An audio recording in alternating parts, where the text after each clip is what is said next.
Hello friends, आप लोग कैसे हैं? उम्मीद करते हैं आप लोग ठीक होंगे, आप लोग हेल्दी होंगे। फ्रेंड्स, एक क्वेश्चन किया गया है कि विटामिन सी की जो कमी होती है, विटामिन सी डिफिशिएंसी के क्या सिम्टम्स हमारे बॉडी पर ज़ाहिर होते हैं, तो इसी बारे में क्वेश्चन किया गया है।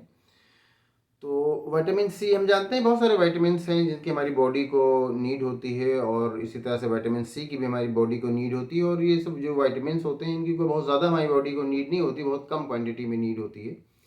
लेकिन अगर वो क्वांटिटी हमारी बॉडी को ना मिले तो फिर उससे हमें कुछ बीमारियां हो जाती हैं जिसको हम डिफिशेंसी डिजीज़ कहते हैं। एक डिजीज़ तो वो होती है जो हमें इन्फेक्शन से होती है, जो माइक्रोब्स होते हैं हम पर अटैक करते हैं और उससे हम बीमार हो जाते हैं।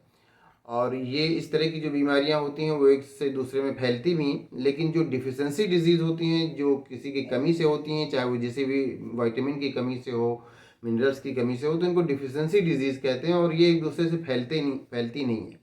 बल्कि विटामिन सी की अगर हमारी बॉडी में कमी होगी तो फिर जो हमें जो बीमारी ज़ाहिर होती है सबसे ज़्यादा, जो उसको स्कर्वी कहते हैं, जो कि हमारे गम्स की बीमारी है, हमारे मसूड़ों की बीमारी है। तो हमारे गम्स जो होते हैं उनमें ज़ख्म हो जाता है, ऊन जैसे उसमें दिखने लगते हैं, उससे ब्लीडिंग होने लगती है। और हमारे जो दांत की पकड़ है, जो मसूड़े उसको पकड़ के रखते हैं, गम्स जो उसको पकड़ के रखते हैं, तो वो बहुत वीक हो जाती है उसकी पकड़, और फिर हमारे दांत बहुत आसानी से गिर सकते हैं या आसानी से निकल सकते हैं। तो जो स्कर्वी होता है ये गम्स की बीमारी होती है, मसूड़ों की बीमारी होती है। इससे मसूड़ों में ब्लीडिंग होती है और दांत से उनकी पकड़ जो है वो कमज़ोर होती जाती है।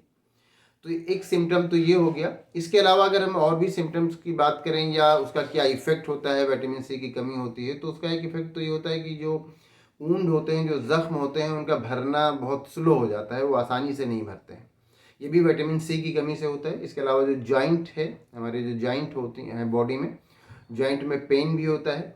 और जॉइंट में पेन के साथ साथ हेयर है या हमारे जो स्किन है वो ड्राई हो जाती है, ये भी विटामिन सी की कमी से होता है।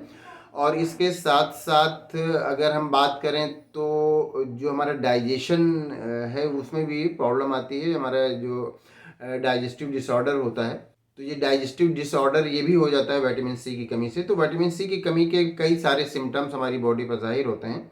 और विटामिन सी लेना कोई मुश्किल काम नहीं है। बहुत सारी जो भी रसीली चीज़ें होती हैं उसमें खट्टापन होता है, तो उसमें विटामिन सी पाया जाता है। वो अगर हम इसको, चाहे नींबू है, संतरा है, ये सब अगर हम खा लें तो उससे भी विटामिन सी की कमी पूरी हो जाती है। उसके लिए कोई ज़रूरी नहीं होता कि हम अलग से विटामिन सी के टेबलेट्स वगैरह लें। विटामिन सी के अलग से टेबलेट्स भी आते हैं जो खासकर चूसने वाले होते हैं। लेकिन इसके अलावा भी अगर हम नींबू वगैरह या इस तरह की चीज़ें, जो हम फ्रूट होते हैं जो रसीले होते हैं, तो उसमें विटामिन सी पाया जाता है काफ़ी मात्रा में। जिसमें नींबू वगैरह है तो इसमें तो काफ़ी पाया जाता है, ये सभी जानते हैं।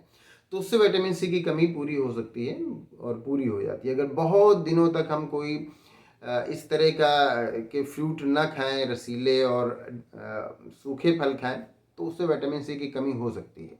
लेकिन अगर हम ताज़े फल खाते हैं, रस उसमें होता है, तो विटामिन सी की कमी आमतौर से देखने में नहीं मिलती है। आमतौर से विटामिन सी की कमी नहीं होती। तो उम्मीद करते हैं आपको आपके क्वेश्चन का आंसर मिल गया होगा। अगर इसमें किसी तरह का कोई कन्फ्यूज़न है या कोई और क्वेश्चन है तो आप पूछ सकते हैं। Thank you.